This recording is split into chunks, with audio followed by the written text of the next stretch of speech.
UP के लोग? यही है सबसे बड़ा सवाल।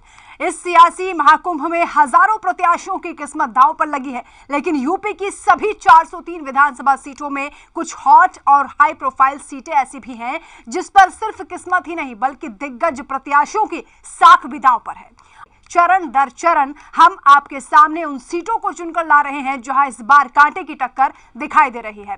हम उन सीटों का न सिर्फ पूरा विश्लेषण करेंगे बल्कि ग्राउंड जीरो पर चलकर करेंगे वहां के मतदाताओं से बात और जानेंगे तमाम दावों के बीच आखिर उनके मन में क्या है, इस बार के चुनाव में आखिर उनके मुद्दे क्या है। और इसी कड़ी में आज हम बात करने जा रहे हैं पश्चिमी यूपी की 2 और हॉट सीटों की। तो चलिए शुरू करते हैं आपका पसंदीदा प्रोग्राम हॉट सीट।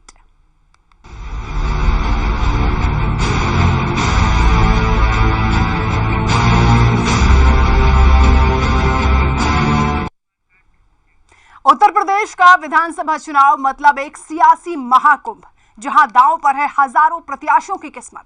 लेकिन सहारनपुर की बेहट और मुरादाबाद की कुंद्रकी विधानसभा सीट जहां की राजनीतिक फिजा हर बार से इस बार काफी अलग है। वोटर का मिजाज भांपना हो तो यूं तो कभी आसान नहीं रहा, लेकिन इस बार राय काफी बटी हुई नजर आ रही है।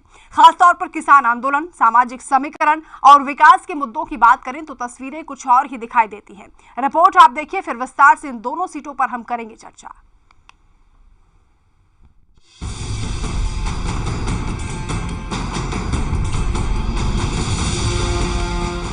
मां शाकुंभरी देवी और सूफी संत शाह हारून चिश्ती के शहर सहारनपुर की राजनीतिक फिजा इस बार काफी अलग है। वोटर का मिजाज भापना यूं तो कभी आसान नहीं रहा, लेकिन इस बार राय काफी बटी नजर आ रही है। खासतौर पर किसान आंदोलन, सामाजिक समीकरण और विकास के मुद्दों की बात करें तो एक बड़ा वर्ग है जो सरकार के पक्ष में नहीं दिखता। हालांकि शहरी क्षेत्र में काफी लोग ऐसे भी हैं जो मानते हैं कि योगी सरकार के दौर में विकास कार्य हुए हैं। मायावती को 2 बार विधानसभा भेजकर सीएम बनाने वाले इस जिले में 7 सीटें हैं और दलित, गुर्जर, मुस्लिम मतदाताओं की अच्छी खासी संख्या है। पिछले चुनाव में बीजेपी ने इन 7 में से 4 सीटों पर जीत हासिल की थी। तो चलिए अब बात करते हैं बेहट विधानसभा की। पिछली बार कांग्रेस के नरेश सैनी यहां से विधायक बने थे, लेकिन इस बार वो बीजेपी के पाले से उतरे हैं। सपा ने यहां से उमर अली खान को प्रत्याशी बनाया, जबकि कांग्रेस की पूनम कंबोज चुनावी मैदान में है। बसपा ने यहां से रईस मलिक को उतारा। मुस्लिम की यहां भी 1.50 लाख आबादी है, लेकिन सपा और बसपा दोनों ने ही इस समुदाय के उम्मीदवार उतार दिए। ऐसे में वोट बंटना तय माना जा रहा है। इसके अलावा 65,000 आबादी दलितों की जो चुनावी समीकरण तय करने की ताकत रखते हैं और 35,000 सैनी, 15,000 ठाकुर और 10,000 कश्यप आबादी है। मुस्लिम की आबादी 1.5 लाख। इसके अलावा 65,000 आबादी दलितों की,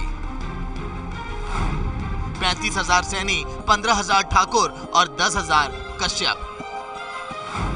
बेहट विधानसभा से 2022 के प्रत्याशी बीजेपी से नरेश सैनी, कांग्रेस से पूनम कंबोज,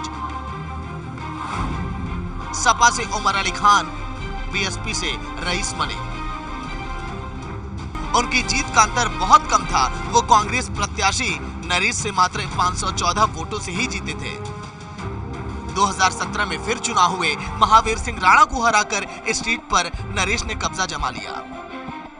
महावीर बीजेपी की टिकट पर चुनाव लड़े थे, वहीं बीएसपी ने हाजी मोहम्मद इकबाल को टिकट दी, जो कि तीसरे नंबर पर रहे। बेहट विधानसभा पर मुस्लिम वोटर्स बहुत ही ज्यादा हैं। यहाँ पर फलों की अच्छी पैदावार होने के बावजूद ये जिला पिछड़ा है। यहाँ पर पक्के मकान आपको बहुत कम नजर आएंगे। बरसाती नदियां यहाँ पर खूब बहती आपको दिखेंगी, लेकिन घाड़ इलाके में हर साल पीने के पानी की समस्या हो जाती है। फल पट्टी होने के कारण यहाँ पर उद्योग नहीं है और बेरोजगारी एक बड़ी समस्या। यहाँ पर कुछ घंटी के उद्योग हैं, लेकिन वो भी बंदी के कगार पर। साल 2019 के लोकसभा चुनाव पर बनी वोटर लिस्ट के अनुसार बेहट विधानसभा क्षेत्र में कुल 3,61,239 वोटर हैं। इनमें से 1,85,780 पुरुष वोटर्स हैं और 1,65,069 महिला वोटर्स। चुनाव का क्या माहौल है? अपना विधायक कैसा चाहते हैं आप लोग? जो विकास करे, जनता के बीच में रहे, ऐसा ही वो तो कुछ है नहीं, सब अच्छे हैं। आज तक जितनी भी सरकारें आई हैं, क्या किसी ने किसानों को पैसा दिया? किसी ने नहीं दिया। सिर्फ लॉलीपॉप दे रहे कि थारा माफ़ कर देंगे, और देना इन्हें कुछ है नहीं। क्योंकि वो समय भी याद है जब ट्यूबवेल पर पानी देते थे रात को, तो नाका छोड़ कर दूर रहना पड़ता था, क्योंकि बदमाश नाक के बांधता था पानी के सिमट। ये समाजवादी पार्टी आ रही है। समाजवादी पार्टी जो है, पूरे युवा जो है यहाँ से तैयार है समाजवादी पार्टी के लिए, और समाजवादी पार्टी ही आवेगी। ये कैसी सरकार चाहते हैं आप लोग?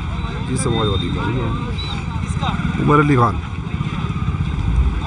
तो इस बार जो चुनाव होने जा रहा है, ये जाति आधार पे होगा या विकास के आधार? ना विकास पे होगा चुनाव, जाति पे नहीं होने का। जाति पे चुनाव नहीं होने का, विकास पे होगा। विधायक ईमानदार होना चाहिए जी,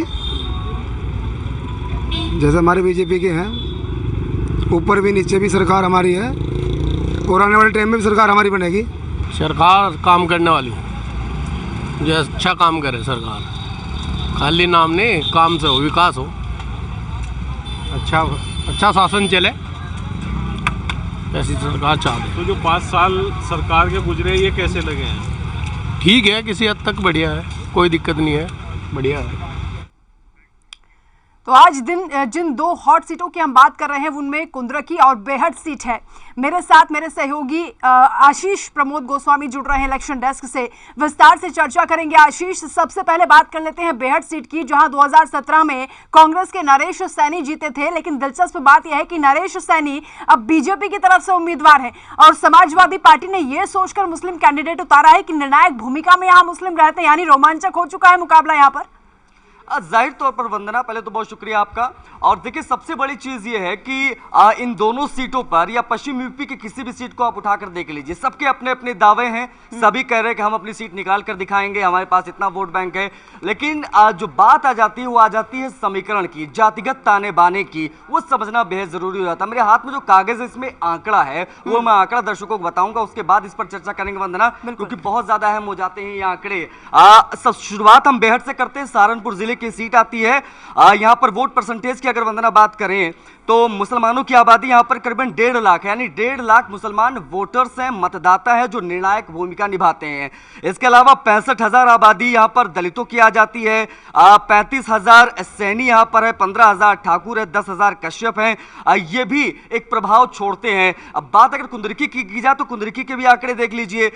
यहाँ पर भी ये मुस्लिम बहुल सीट है, यहाँ पर भी अच्छी खासी तादाद मुसलमानों की है। कुल मतदाताओं की संख्या 3,09,000 के आसपास जाती है। 55% से ज्यादा मुस्लिम हैं। अब आप समझ लीजिए सारी सियासत इर्द गिर्द किसके घूम रही है। और एक और बड़ी चीज मैं आपको बता दूं, यहाँ पर जो कैंडिडेट अनाउंस हुए हैं, विशेष तौर पर इस बार इसको मैं रख देता हूं, और जो कैंडिडेट अनाउंस हुए हैं, उन कैंडिडेट पर जरा गौर करें तो आपको समझ में आएगा। बीजेपी ने एक समाजवादी पार्टी का मुस्लिम चेहरा वहां पर है, बीएसपी का मुस्लिम चेहरा वहां पर है, AIMIM का मुस्लिम चेहरा वहां पर है। तो 2 सीटों पर 3 प्रत्याशी जो बड़े दलों के हैं, वो मुस्लिम कैंडिडेट यहां पर उतारे गए हैं। भारतीय जनता पार्टी ने अपना एक हिंदू प्रत्याशी उतारा है। एक बहुत बड़ी स्ट्रेटजी यहां पर आप इसको कह सकते हैं, या किसी भी तरीके से ले सकते हैं, लेकिन चीजें आसान उतनी होंगी नहीं, क्योंकि जब जमीन पर वोटों की बात आती है तो वोट बंटते हैं। ऐसा नहीं हुआ आज तक कभी इतिहास में कि सारे के सारे वोट पोलराइज होकर एक जगह पर गिर जाए। बातें बहुत वंदना लगाए जाते हैं, बट द पॉइंट इज कि वोट बंटते हैं, डिवाइड होते हैं। और अगर मुस्लिम बहुल सीट है, यहाँ पर 3 मुसलमान चुनाव लड़ रहे हैं, तो तीनों ने अपने क्षेत्र में मेहनत की होगी, सभी सुख दुख में गए होंगे, 5 साल उन्होंने मेहनत की होगी। और अगर उन्हें प्रत्याशी बनाया जाता है, जाहिर तौर पर बीएसपी भी यहां पर चुनाव जीती है, सपा भी पहले यहां पर चुनाव जीती है, AIMIM भी प्रभाव छोड़ती है। हम तो डूबेंगे सनम तुम्हें भी ले डूबेंगे वाली कहावत AIMIM के रहती है, और वही चीज यहां पर देखने को मिल सकती है। तो चाहे बेहट की बात कर लीजिए वंदना, फिर चाहे कुंदरकी की बात कर लीजिए, इस तरह के किसी भी सीट की बात कर लीजिए, जातिगत ताने बाने को समझना बेहद जरूरी हो जाता है। जातिगत ताने बाने को देखना पड़ेगा, लेकिन वहां की जनता क्या कहती है, क्या वहां के मुद्दे हैं, उस पर ज्यादा बातचीत करने के लिए हमारे साथ हमारे संवाददाता लियाकत पुंडीर जुड़ रहे हैं। लियाकत, यहाँ की जनता से बातचीत कीजिए, और क्या समीकरण यहाँ पर बन रहे हैं, खासतौर से कुंदरकी और बेहट सीट की आज हम बात कर रहे हैं। देखिए वरना आपको मैं बता दूं, बेहट वो सीट आती है सहारनपुर की नंबर 1 की सीट है उत्तर प्रदेश में, और इस इलाके में इसको घाड़ क्षेत्र के नाम से जाना जाता है और फलपट्टी क्षेत्र भी कहा जाता है।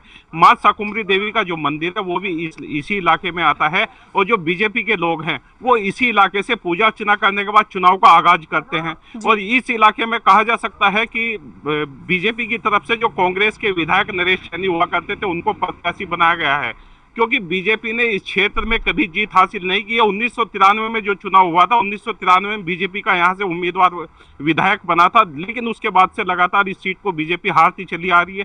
मेरे साथ यहाँ कुछ लोग हैं, उनसे बात कर लेते हैं कि इस बार का चुनाव कैसे होना जा रहा है, विकास के मुद्दे पर चुनाव होगा या जातीय समीकरणों के आधार पर चुनाव होगा। आपका नाम? मेरा नाम राजवीर है जी। राजवीर, ये बताइए इस बार जो चुनाव होने जा रहा है ये जातीय आंकड़ों के आधार पर होगा या विकास के मुद्दे पर होगा? ये विकास के मुद्दे पर होना चाहिए। विधायक कैसा होना चाहिए, कैसा आपके यहाँ की उत्तर प्रदेश की सरकार होनी चाहिए? विधायक बढ़िया होना चाहिए जो इस गांव का, इस देश का विकास करे। और अब तक तो उन्होंने, भाजपा वालों ने यहाँ कुछ भी नहीं किया भाई। किसी को भी शिक्षा के क्षेत्र में देख लो आप, बच्चों का मास्टर राशन खा जा, यहाँ किसी को कुछ भी कोई सुविधा नहीं मिल रही। हमारे गांव में कम से कम 30 मकाने हैं जो कच्चे हैं। ये बताइए जो बेहट विधानसभा क्षेत्र, इसको घाड़ क्षेत्र क्यों कहा जाता है? यहाँ विकास कैसा है? यहाँ विकास सबसे निचले नंबर पे है जी। यहाँ किसी को भी कोई सुविधा नहीं है। झूठ बोलकर दिलासा दे देते हैं कि अब की बार आएगी भाजपा सरकार, अब कैसा होगा, अब कैसा होगा, सब खाली कागजों में है। लियाकत, अच्छा बीजेपी से तो इनकी नाराजगी साफ देखी जा रही है। इनसे ये पूछिए नरेश सैनी, क्योंकि कांग्रेस से यहाँ पर विधायक बने और इस बार वो बीजेपी के पाले में चले गए हैं, उन्होंने यहाँ पर कितना काम किया? ये बताइए, नरेश सैनी यहाँ कांग्रेस के विधायक थे, 5 साल पूरे हो गए हैं, वो बीजेपी के प्रत्याशी हैं, तो नरेश सैनी ने भी कोई काम नहीं किया यहाँ? ना जी ना, यहाँ कुछ नहीं किया, किसी ने कुछ नहीं किया। यहाँ आते हैं सिर्फ वादे करते हैं, वोट मांगने के लिए आते हैं सिर्फ खाली, बाकी काम निकल जाने के बाद इधर को देखते भी नहीं। देखिए आप पश्चिम यूपी में, पूरे पश्चिम यूपी में, पूरे उत्तर प्रदेश में 2017 में कहा जाता है कि मोदी लहर चली, बीजेपी की लहर चली, 300 से ज्यादा सीटें बीजेपी जीती, प्रचंड बहुमत की सरकार बनी। लेकिन मौजूदा समीकरणों की बात करें तो यहाँ पर कोई वेव, कोई लहर चलती नजर आ रही है कि डामाडोल स्थिति है? बीजेपी का स्वास्थ्य खराब नजर आ रहा है इन सीटों पर भी, क्या स्थिति है? ये बताइए, 2017 में मोदी लहर थी, उसके बाद यहाँ कांग्रेस का विधायक बना था, लेकिन इस बार मोदी लहर का असर होगा या विकास कार्यों का असर होगा? विकास कार्यों का असर होगा जी। तो मोदी लहर का और योगी लहर का कोई असर नहीं है? नहीं जी, कोई असर नहीं होगा। आपका नाम? साबिर, ये बताइए जो चुनाव होने जा रहा है यहाँ, नरेश सैनी विधायक कांग्रेस से बन लेते, लेकिन इस बार का चुनाव कैसा है? विकास के आधार पे होगा या जातीय समीकरण? विकास का होगा जी, होगा विकास का होगा जी। और जी मोदी लहर योगी लहर नहीं है, इनका मोदी लहर और योगी लहर नहीं है। जो पहले विधायक बने थे उन्होंने कोई विकास नहीं किया? कोई विकास नहीं किया उन्होंने, वो झांक के भी नहीं आगे इधर, कोई क्षेत्र में आए हो, कोई गाँव में आए हो, क्या कोई उसमें आए हो, कोई कुछ नहीं करा उन्होंने आकर, ये सिर्फ नाम के विधायक रह गए। अच्छा लियाकत, हम ये देख रहे हैं कि जब भी हम चर्चा करते हैं इन सीटों को लेकर तो ज्यादातर जगह पर इक्का दुक्का जगह छोड़ दीजिए, विधायकों से नाराजगी जनता की देखी जा रही है कि विधायक बन जाते हैं उसके बाद जनता के पास वापस लौट कर नहीं आते, चाहे वो किसी भी दल के नेता हो, और यही नाराजगी देखी जा रही है यहाँ कांग्रेस के विधायक को लेकर भी। देखिए वरना आपको मैं बता दूं, विधायक किसी भी पार्टी का हो, किसी भी दल का हो, लेकिन क्या होता है चुनाव के समय पे विधायक जाते जरूर हैं, प्रत्याशी होते हैं इसलिए जाते हैं क्योंकि उनको जीत हासिल करनी होती है। लेकिन जीत हासिल करने के बाद में एक एक गांव ऐसा होता है कि विधायक उस गांव की शक्ल तक नहीं जानता, वहां के लोगों तक को नहीं जानता है। जिस जगह में इस समय मौजूद, ये गांव भी उसी में एक शामिल है, उसी क्षेत्र का गांव है। यहाँ के लोग कहते हैं कि विधायक बनने के बाद आज तक इस विधायक ने यहाँ आके नहीं देखा है, वो इस गांव में एक पैसे का भी काम नहीं किया है। मैं बात करा देता हूँ, लोगों से बात कर लेते हैं। बताइए आपके विधायक कैसे रहे 5 साल? 5 साल जो हमारे विधायक रहे, हमने तो उनके दर्शन भी नहीं हुए, काम की तो बात अलग रहेगी। जो नरेश सैनी था कांग्रेस से था, वो जीत गया था, लेकिन लियाकत मेरा एक सवाल है, द्वारा यहाँ कोई विकास नहीं। लियाकत मेरा एक सवाल है सवाल मेरा ये है कि नरेश जी किसी दूसरी पार्टी से विधायक थे यहाँ पर, इस बार वो बीजेपी में चले गए हैं। एक खास वर्ग है जो कहता है कि बीजेपी में जाते ही वो लोग गंगा नहा लेते हैं। तो इस बार अगर वो प्रत्याशी बीजेपी से वहां पर चुनाव लड़ रहा है तो क्या इस बार लग रहा है कि पार्टी बदलने से किस्मत बदलेगी नरेश सैनी की? ये बताइए, जैसे 2017 में कांग्रेस से विधायक बने नरेश सैनी, लेकिन इस बार वो बीजेपी से प्रत्याशी हैं, क्या इस बार वो अपनी किस्मत बदल पाएंगे? ये भी कहते हैं यहाँ बसपा आओगी, बसपा के वोट हैं यहाँ, तो बसपा का ही बोल बाला जाना है। देखो रब जाना भाई क्या हो। ये बताइए, यहाँ चुनाव जो होगा ये विकास हुआ ही इस क्षेत्र में? नहीं हो, कुछ भी नहीं हुआ यहाँ, किस अगले भी नहीं। लियाकत दल बदल भले ही कर लिया हो, लेकिन जनता ने मन बना लिया है कि विकास के नाम पर ही वोट दिए जाएंगे। बहुत शुक्रिया लियाकत।